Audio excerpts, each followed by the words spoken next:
This quiet thing right here is not a Chevy Silverado. It's a VIA VTRUX. It's a battery electric truck with a range extending generator and all the power your job site could ever want. And it's really disappointing. This may look like a 2015 Chevy Silverado, but actually it is a 2015 Chevy Silverado, but it's had some stuff removed from it and added to it. Mostly added to it. A company called VIA, started by Bob Lutz of GM fame, bought a few thousand Silverados new in 2014 and 2015 and converted them to this, the VIA VTRUX. It's totally not a Silverado. Look, says so right here, VIA and VTRUX. What a silly name. I love how ridiculously oversized this badge is too. VTRUX. Who came up with that name, a 5-year-old? And this badge is just sitting on top of the Chevy bow tie. Most VTRUXes, how do you properly pluralize that name, started out life as a basic work truck spec white Silverado. I've seen a few in higher trim level form, like this one, as a matter of fact, it's an LT trim, but most of them were white basic work truck spec. VIA spec'd all of these Silverados with the base 4.3 liter V6 and kept every part of the drivetrain except for the transmission. That was removed, and in its place were fitted 2 permanent magnet AC motors from Bosch. One bolted to the transfer case to drive the wheels, and the other bolted to the back of the V6 to act as a generator. They added a battery pack between the transfer case and the rear axle that sort of wraps around the drive shaft. They added an inverter for both new motors. They added a bidirectional charger, a DC to DC converter, new cooling systems for all those components. Because the engine isn't going to be running all the time, they fitted it with high voltage air conditioner compressor and high voltage resistive heat. They also fitted a vacuum pump for the power brakes. They fitted a charge port, a power export panel. They had to route the exhaust around the battery pack. They fitted it with custom electronics to make all the new stuff work together. They replaced the gauge cluster, and I'm sure they did several other things that I'm not aware of. The conversion of this thing from stock Silverado to range extended electric truck is so complete and well done, it's hard to even call it a conversion. It is a conversion, but unlike most EV conversions, they started out with brand new trucks, and they built at least several hundred, if not a few thousand of them. If I'm not misinterpreting the markings I found on the battery pack and the gas tank underneath this thing, this is truck number 474. There's only a few little relics from the integration process, like the cruise control. The plus and minus buttons don't do anything, they don't change speed. Obviously the plus and minus buttons on the shifter don't change gears, because there's no gears to change. The trailer tow mode button doesn't do anything, and weirdly when it's charging, the dash lights up and shows random error messages. If this is your first time hearing of the VIA VTRUX, the reason why is, well, first of all, they didn't make very many of them, but also VIA only sold to fleets. They didn't sell to private buyers. And by the way, VIA didn't only give the VTRUX treatment to Silverados. They also converted Chevy Express vans and Chevy Suburbans, which they also called the VTRUX.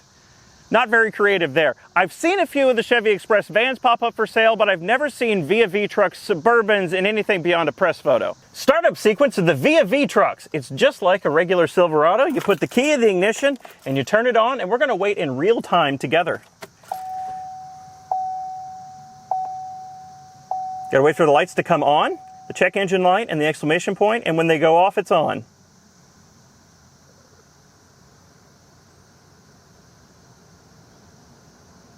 It's on!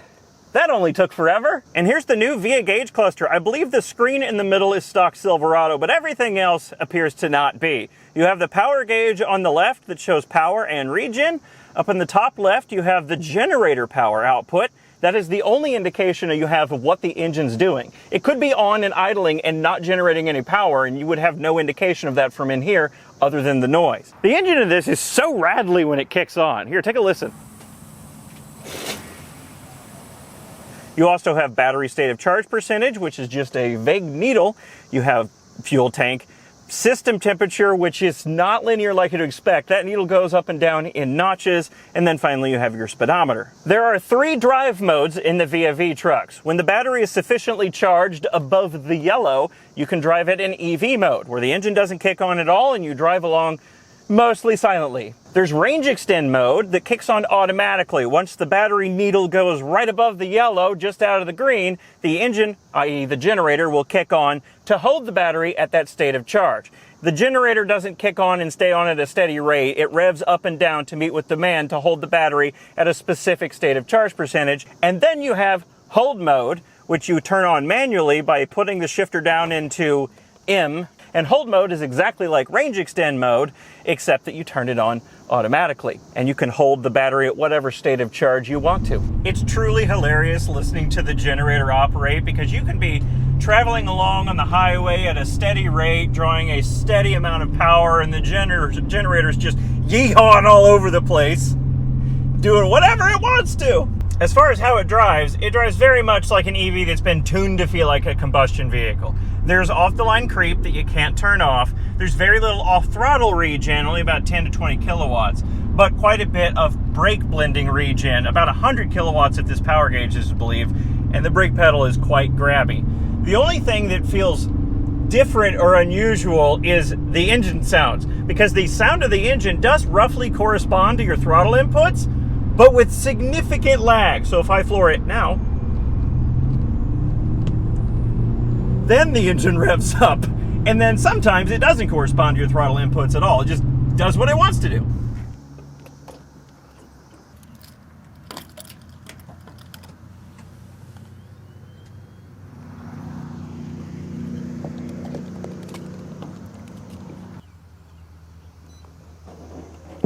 This video is brought to you by Factor, ready-to-heat meals delivered straight to your door. Factor meals are delivered straight to your door in a chilled box. All you have to do when you're feeling hungry is pick your meal, in my case turkey, chili, and zucchini, slide off the cover, stab the film to vent it, pop it in the microwave,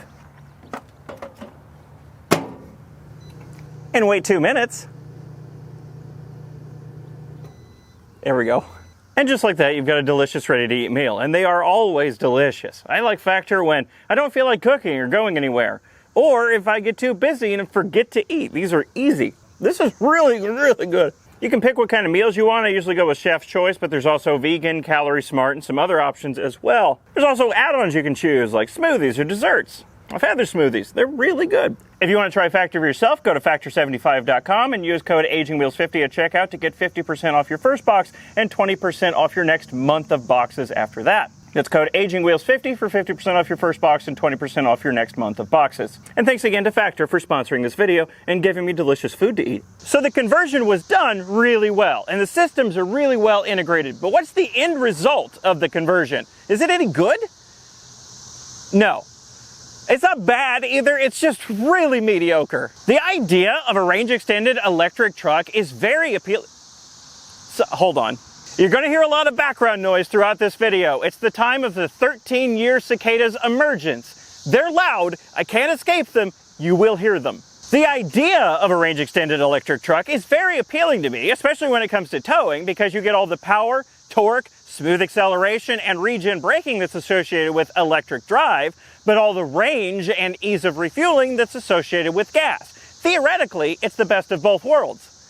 Theoretically. Quick rundown of the specs. The drive motor is 190 kilowatts, 415 newton meters of torque, peak. The generator bolted to the back of the engine is capable of 150 kilowatts, peak. The battery is almost 23 kilowatt hours, lithium iron phosphate with a nominal voltage of 371 volts. The charger is bidirectional, capable of 14.4 kilowatts of output through the 2 ports on the side of the truck, but weirdly it's only capable of 5.5 kilowatts of input. What you may have noticed from those specs is, aside from the 14 kilowatts of output through this panel here, they're so underwhelming. First, there's the drive motor. Its peak rating is 190 kilowatts and 415 newton meters of torque.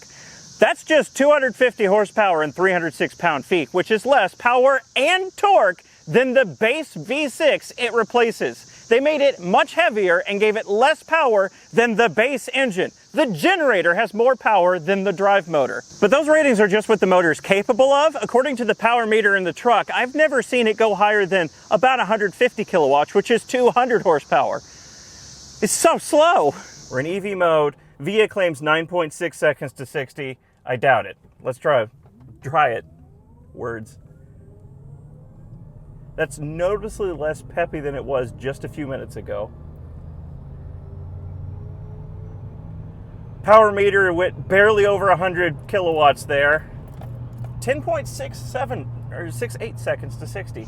And because this is a conversion of an existing pickup, they had to mount the motor to the transfer case. The optimal place to put your motor to minimize drivetrain losses is between the wheels. That's why all electric pickups on sale today have independent rear suspension, and it's why the Chevy S10 electric from the late 90s was front-wheel drive. This has the motor mounted to the transfer case, which incurs the drivetrain losses of the transfer case, the drive shaft, and the 90-degree turn at the differential, which saps not only power, but also efficiency. Another issue with having the motor mounted to a transfer case and spinning power through a drive shaft and differential is you can feel all of the backlash in the system when the motor goes between power and regen, which is a nice little clunk.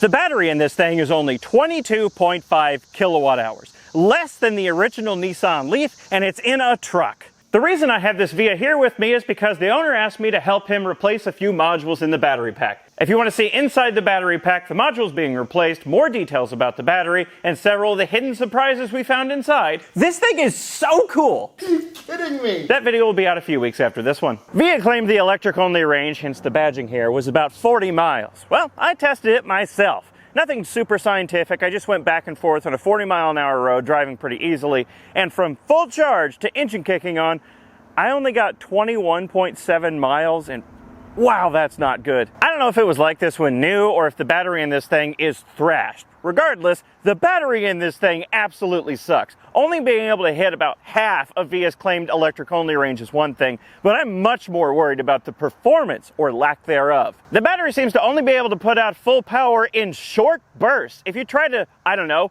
climb a long hill, you can watch the power needle drop. If you're climbing a long hill, by the end of that hill, power will have dropped so much that you're not able to maintain speed up the hill anymore. It's unacceptably bad. Power is dropping as I'm going up the hill.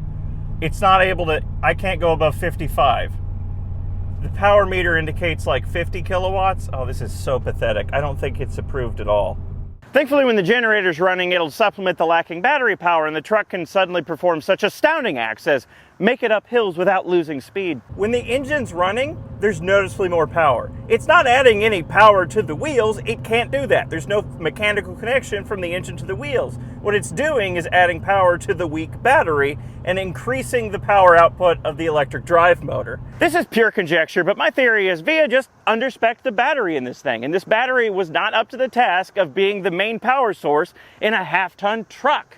It may have performed fine on day one, but because the battery is so dang small, the mere act of driving this truck normally is absolutely hammering the battery. Compound that over 10 years and 47,000 miles, and you end up with a battery that's totally thrashed. But again, that's total conjecture. Maybe it's always performed this way, I don't know. I'd be curious to hear from other Via owners if their battery performs in a similar way to this one. Oh, and the battery climate control module appears to be a common failure point in these. This truck is operating in Nissan Leaf mode, i.e. the battery has no heating or cooling. So that's not helping things. Assuming the battery performance used to be better, my main complaint about the Via is just that it's slow.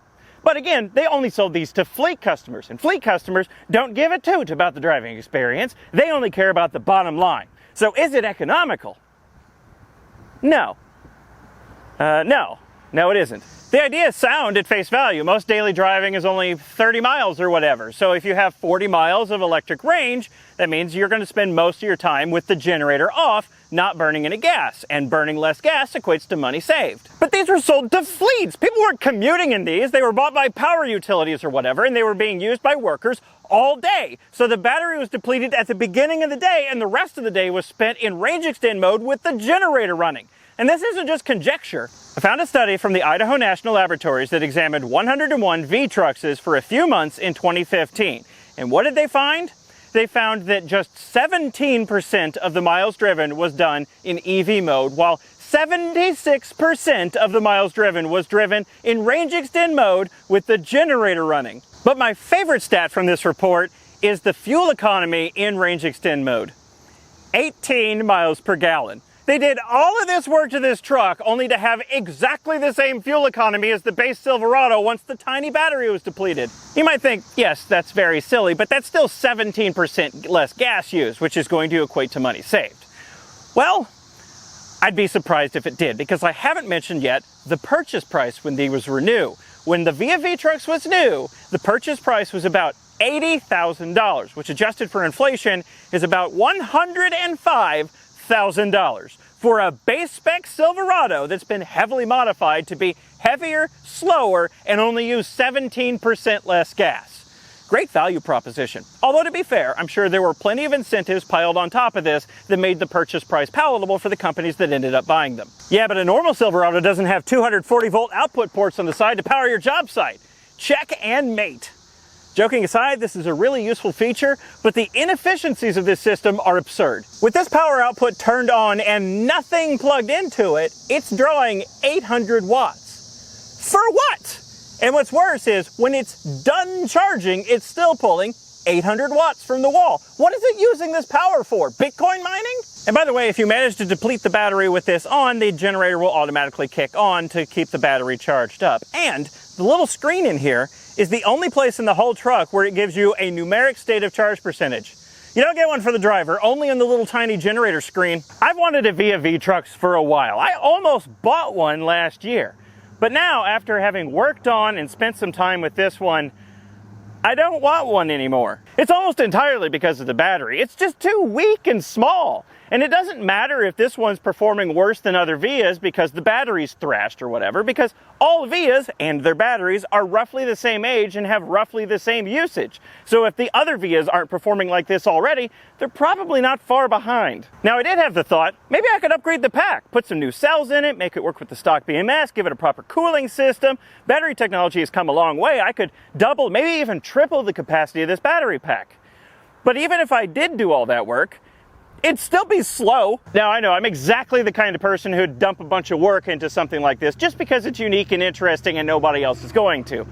But I didn't want one of these because it was unique and interesting. I wanted one to use it. Like I said earlier, the idea of a range-extended electric truck is very appealing to me, especially for towing. And I'm so disappointed to find out this just won't work for me. But that doesn't mean it won't work for anyone. The owner of this one's had it for about a year and he loves this thing. He even takes his family on long-haul vacations to national parks in it while pulling a small camper. Apparently his coworkers made fun of him for buying it. Well, they can kick rocks because this is cool. Even with it the way it is, it has enough electric range to handle his daily commute, and it has enough performance to do the things he needs to do with it. And it's so much cooler than a stock Silverado. It just won't work for me. Which really stinks because this doesn't have any alternatives. The Ram Charger that's coming out in a year or two looks perfect. Like exactly what I'm looking for, but it's not out yet, and I'm sure it'll be super expensive when it does come out. Silverado EV also looks interesting. Who needs an engine? Just throw a massive battery in there. Until I find a replacement, I'll just keep using my regular gas F-150. By the way, if you haven't driven an electric truck yet, don't! It ruins everything! I took one trip in a Rivian and now everything else is a slow piece of garbage. I hate it! Wow, this meandered. Okay, bye. Thanks for watching.